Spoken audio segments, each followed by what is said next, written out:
¿Qué tal? ¿Cómo están amigos y amigas de esta comunidad?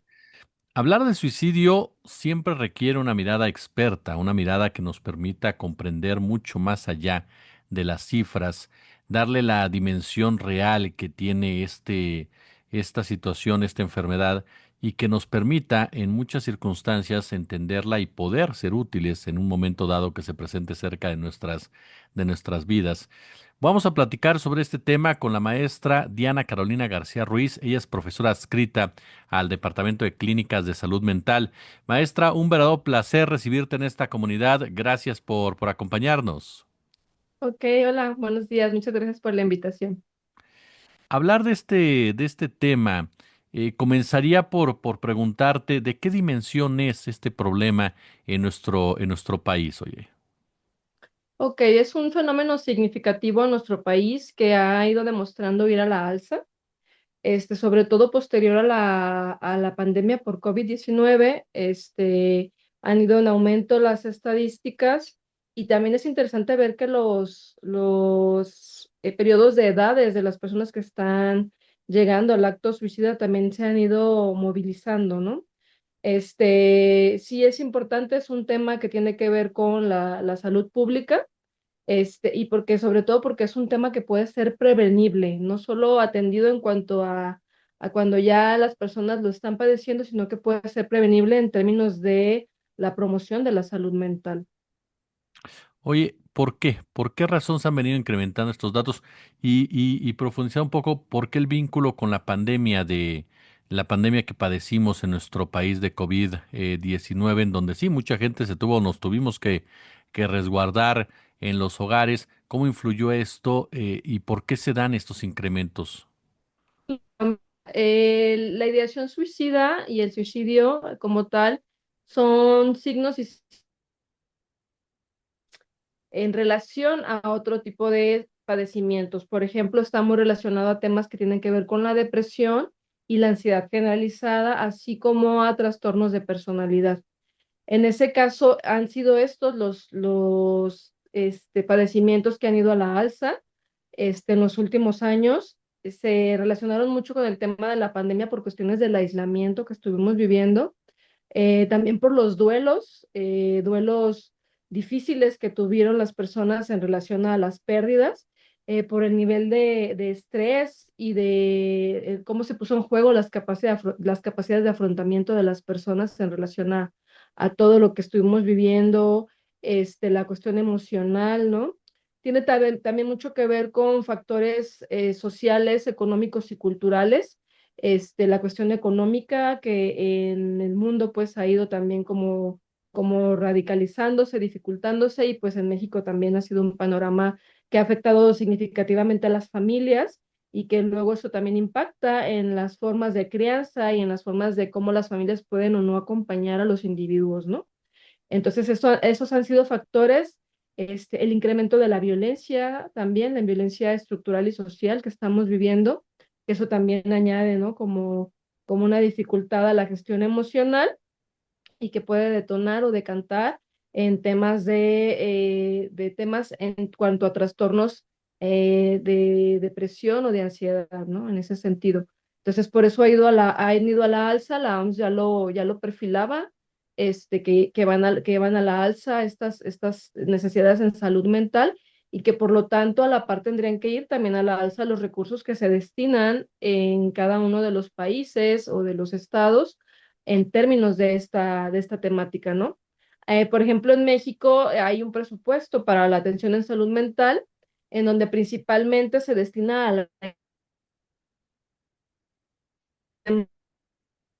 es un tema que puede ser prevenible. Entonces habría que también incrementar los presupuestos en términos de la prevención y la promoción de la salud, no solamente atender trastornos o padecimientos cuando estos ya están allí presentes en las vidas de las personas, ¿no? Entonces, esto es por lo que se han ido incrementando, ¿no? Como todos estos factores que te menciono en este momento, ¿no?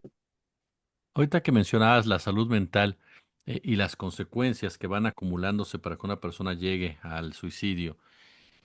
¿Por qué no se le da tanto valor a la salud mental? Sí se le está dando, la percepción es que no se le da la inversión que se requiere.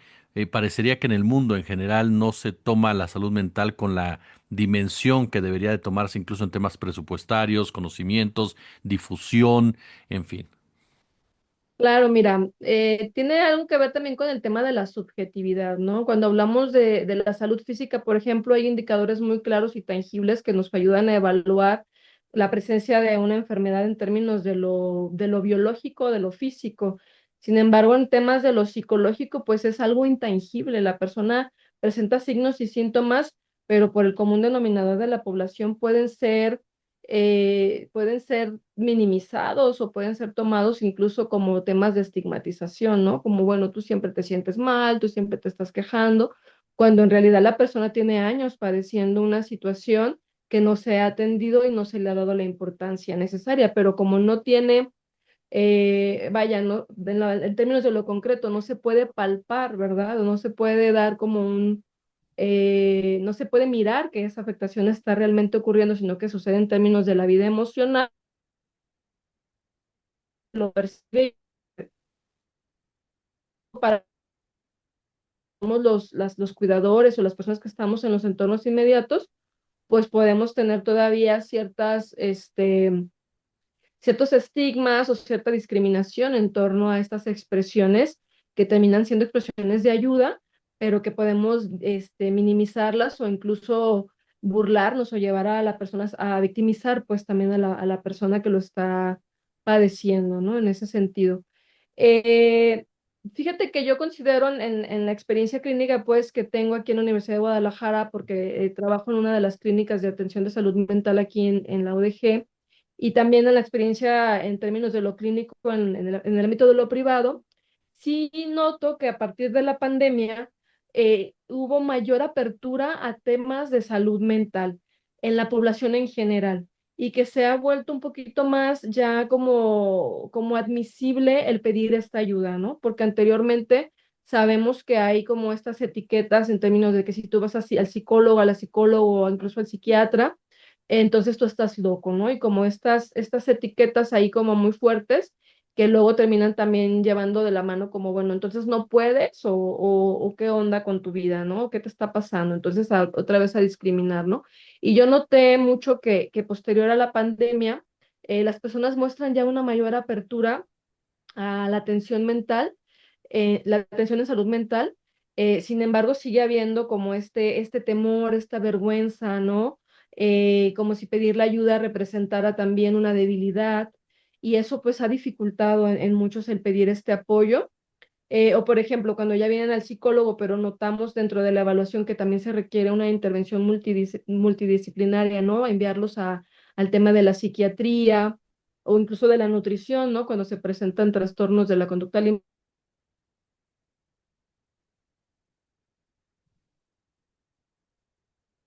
como de gran estigma, ¿no? Para las personas, o incluso el consumir un medicamento para tratar de aminorar de manera más pronta los síntomas que se están padeciendo. Entonces, tiene mucho que ver con esto, ¿no? Como con cómo reaccionamos como comunidad ante los temas de salud mental.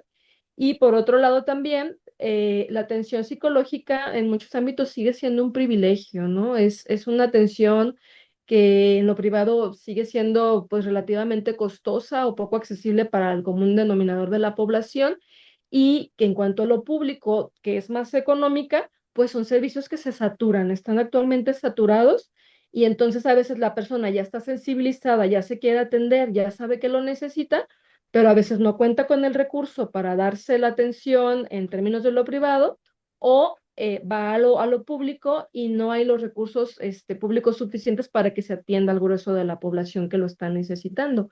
Entonces, bueno, vemos varios aristas de dificultad para acceder, y ahí es donde vuelvo a retomar el tema de los presupuestos, pues, ¿no? Sí sería importante el incremento de estos presupuestos, ya no solo en términos de salud, sino específicamente en términos de la salud mental, porque sabemos los presupuestos se distribuyen así en áreas de salud, y desde de la salud o sea, ya en salud es poco, ¿no? Y de ahí hay que tomar otro presupuesto de esa partida para entonces sea para la salud mental, y ahí vamos viendo que se va volviendo más delgada, ¿no? Como la parte del presupuesto que puede llegar a este tipo de servicios. En términos de prevención, por ejemplo, sería deseable que hubiera psicólogos en las comunidades, en los servicios de primera línea, donde contamos con un médico, enfermeras, estuviera también un psicólogo, una psicóloga de base, que pudiera también tener como este seguimiento a los casos de manera más oportuna. Y bueno, definitivamente en las escuelas, ¿no? Para el trabajo con los alumnos y alumnas en todos los niveles de educación, porque también es una necesidad importante en las escuelas donde muchos docentes que están ahí conviviendo con el alumnado reconocen algunos de los signos y síntomas de alerta, sin embargo, nuevamente no saben a dónde derivar o a dónde mandar al alumno, a la alumna para que perciba una buena atención, ¿no? Entonces, todo esto son aristas que pueden llegar a dificultar el que la persona sea atendida en algún momento. qué tanto, maestra, el sistema financiero, esta competitividad que muchas veces se genera, la publicidad como tal, todo eso qué tanto influye en la depresión de las personas, si de repente no alcanzas ciertas metas que el mismo entorno te está exigiendo, si no tienes ciertas capacidades o ciertas preparaciones por tu mismo entorno financiero, ¿cómo pega este sistema como tal, el sistema financiero en el ánimo de las personas? ¿Influye, no influye? ¿Cómo se ve afectado esto? Claro, sí, sí, sí, sí influye. Sí influye porque las personas, de entrada, pues la parte económica refiere también a términos de subsistencia, ¿no? No hablamos solo ya de temas de lujo, sino de temas de la sobrevivencia en el día a día. Entonces, claro que una persona que tiene comprometida su supervivencia en ámbitos de lo cotidiano, pues estar constantemente en esta presión, en esta desesperanza, en este sentimiento de no valía pues termina por permear la parte de la identidad, de la autoestima, ¿no? Y eso puede decantar en una depresión. Habrá personas que digan, no, mira, yo tuve muchas circunstancias adversas y salí adelante, ¿no? Bueno, sabemos que hay personas que tienen otra clase de recursos o hay factores que son muy, muy subjetivos, pero en el grueso de la población, en estudios que se hacen, es que sí. Sí impacta, sí genera una afectación, por eso que te comento, porque hay constantemente en el organismo una presión, una situación de estrés, la sobrevivencia está comprometida, entonces todo esto va impactando y va detonando en pensamientos de desesperanza que van mermando las capacidades y que incluso la capacidad de resolución, ¿no? Una persona que se encuentra en cierto nivel socioeconómico puede acceder incluso a una percepción más amplia de la realidad que quien va teniendo tantas dificultades y que va generando una visión de túnel, ¿no? Como esto que vemos de el ejemplo clásico del caballo que lleva ahí el escotoma, ¿no? Ya deja de percibir la realidad en una amplitud mayor y entonces va sintiendo que los recursos están eh, en menor cantidad o cualidad. También ya en otros términos, también el tema de la adquisición. Nosotros estamos recibiendo por parte de los medios un estándar de qué es lo aceptable y lo que no es aceptable en términos de lo económico y eso también puede llegar a mermar nuestra autoestima y nuestra autovalía. Claro que hay poblaciones más vulnerables, por ejemplo, niños y adolescentes que están en formación de esta identidad, pues pueden tener menores recursos para filtrar toda esa información y entonces ir minando en mayor medida esta identidad y esta autoestima. En un adulto que tiene a lo mejor mayores recursos, podría pensarse que es un poco más difícil, más puede aún así impactar, ¿no? Si estamos constantemente recibiendo esta información sin filtro y entonces poniendo nosotros inmediatamente como esas etiquetas de no deseable o de no admisible, ¿no? Porque el común denominador de la población así lo veo, esos mensajes nos los están mandando de manera constante. La falta de oportunidades, ¿no? Una persona que tiene toda la voluntad de trabajar, de superarse, más sin embargo encuentra constantemente limitaciones en el mundo de lo social, de lo externo para irlas alcanzando, también esta falta de oportunidades puede detonar un impacto en la salud mental, te digo, tanto en términos de desarrollar signos y síntomas de depresión o de una ansiedad generalizada y ya de manera más profunda un trastorno de personalidad, ¿no? En ese sentido. La desintegración familiar, y hace un momento yo te lo comentaba, ¿no? La cuestión económica pues ha ido haciendo que las familias vayamos transformando también las dinámicas familiares. Antes era más usual que solo un miembro de la familia tuviera que realizar las labores de trabajo, ¿no? Al exterior de la familia, al exterior de la casa, y ahora sabemos que tanto mamá como papá pues tienen esta función porque si no, pues no se alcanza un nivel de calidad de vida promedio, ¿no? Y en otros momentos, pues eran las abuelas, los abuelos, las tías quienes podían hacer estas funciones, pero en muchas ocasiones también están siendo parte de la fuerza de trabajo, ¿no? Entonces, vemos también a a la población teniendo un aislamiento que no se decide, sino que se impone por las circunstancias socioeconómicas culturales y que entonces, en ese sentido, desarrollan pocas habilidades para la contención emocional y una expresión saludable también de las mismas, ¿no? O sea, hay varios factores que no favorecen, vaya. Mencionabas al principio, maestra, la disminución de la edad. Los chavos, las chavas están cargando con responsabilidades de adultos o el mundo es mucho más agresivo, ese mundo que ellos están viviendo. Mencionábamos los entornos, qué tanto este aparatito, las redes sociales, todo ello juega un papel también en que influye en que se disminuya la edad en el tema del suicidio. Fíjate que más bien se incrementó. Antes el grupo primordial eran de los 15 a los 29 años, el grupo mayoritario donde se presentaba el acto suicida. Y ahora, en la estadística del 2024, aparecen las personas de los 30 a los 40 años. Ok. Se incrementó, o sea, están muy cercanos, pues, las estadísticas, pero ya están como un gran grupo, ¿no? De los 15 a los 40 casi siendo el grupo mayoritario, vaya, si no lo dividimos, es ahí donde más se está presentando y sobre todo en varones. Siempre la estadística, o al menos desde que se tiene la estadística, ha sido mayoritariamente en hombres. Sí, sí puede tener que ver el tema de las redes sociales, el acceso a la información que estamos teniendo allí y que, insisto, en muchas ocasiones no tiene filtro. Ya hay estudios también que hablan sobre el tema de la adicción que nos provoca la estimulación que nos da el uso de este aparato, ¿no? Cómo estimula todas las zonas de nuestro cerebro y cómo segrega también muchos neurotransmisores que nos dan un sentido de satisfacción inmediata. Y entonces, cuando nos enfrentamos a situaciones donde la satisfacción no es inmediata, donde el esfuerzo tiene que ser constante, pues nuestro sistema de recompensa ya no funciona ahí, ¿verdad? O sea, nuestro sistema de recompensa se está entrenando para que sea inmediata y sea de una manera más fácil y asequible, ¿no? Y entonces, cuando yo en la vida cotidiana, fuera ya del uso de este aparatito, tengo que esperar, tengo que esforzarme, la recompensa va a tardar o a veces incluso parece que no llega, el organismo rápidamente se desmotiva, ¿no? Y no hay así como esa capacidad de permanecer en la tarea y entonces eso puede estarnos afectando también, ¿no? Definitivamente en esos términos.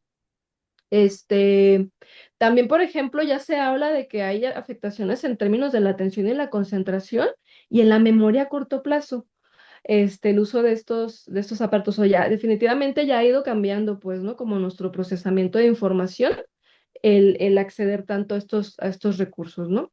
Que yo lo nombro como un recurso porque, claro, el tener un aparato puede optimizar muchas cosas en nuestra vida cotidiana, sin embargo, el abuso o el exceso en el uso es lo que puede generar o detonar en estas mermas, ¿no? En cuanto al desarrollo del ser humano. Y bueno, reiterando, ¿no? ¿Qué está pasando, ¿no? Que los grupos se están incrementando, es un factor que se necesita estudiar más, o sea, por qué se está incrementando las edades. Y bueno, también sabemos que si bien en la estadística no aparecen como el grupo mayoritario, ha habido presencia de suicidios en niños cada vez más pequeños, pues, ¿no? O sea, si anteriormente, por ejemplo, podíamos hablar de los 15 años, la estadística denota que ya hay presencia de un incremento en niños y las edades cada vez más prontas, ¿no? Los 6 7 años.